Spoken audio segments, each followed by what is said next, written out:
If you've been following along with the world and with the market, you'll know that there's some interesting things happening right now. Right now, we have exceptionally low supply when it comes to real estate. And then from there, we have a lot of people who have high equity. Okay.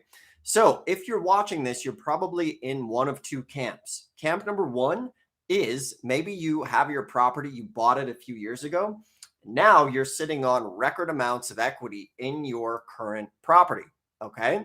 From here, camp number two is maybe you don't have a lot of money set aside. Maybe you only have a few $1,000s available, 5, 10, 15,000. And that's okay too. We're going to talk about some ways to be able to take advantage of the situation that we're having right now in this world. Okay. So when it comes to your tax lien and tax deed investing, what I love about it is there's this subset in the market, right? And that is going to be distressed homeowners. And no matter what's going on, you need to realize that the mindset of somebody in distress is not the same as the person who's going to list their property for market value or list it with a realtor. Yeah, some of them, but remember, we're dealing with people who are in a distressed situation, and we make our money off of properties that need some fix up. Property needs fixing up, and that's where we come in. So what you need to realize is when it comes to liens and deeds and these types of properties, it's a beautiful situation because traditional real estate has people struggling for deals, and yet people are defaulting on their property because of raising interest rates, inflation, and all of the stuff that's squeezing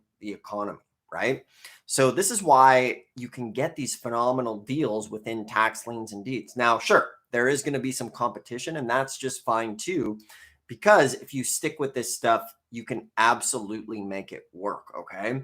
So first off, I want to address both sides of the spectrum, like I mentioned. So if you are in your house and you have records amounts of equity, the worst thing you can be doing is just sitting on that equity, right? The best thing you can be doing is creating a plan for attacking tax liens and deeds aggressively this year. So whether you have 20,000, 50,000, 200,000 in your line of credit, that's not enough to retire on. That's not enough. The average cost of medical bills in the US, I think after the age of 65 or 70 is like $250,000 per person.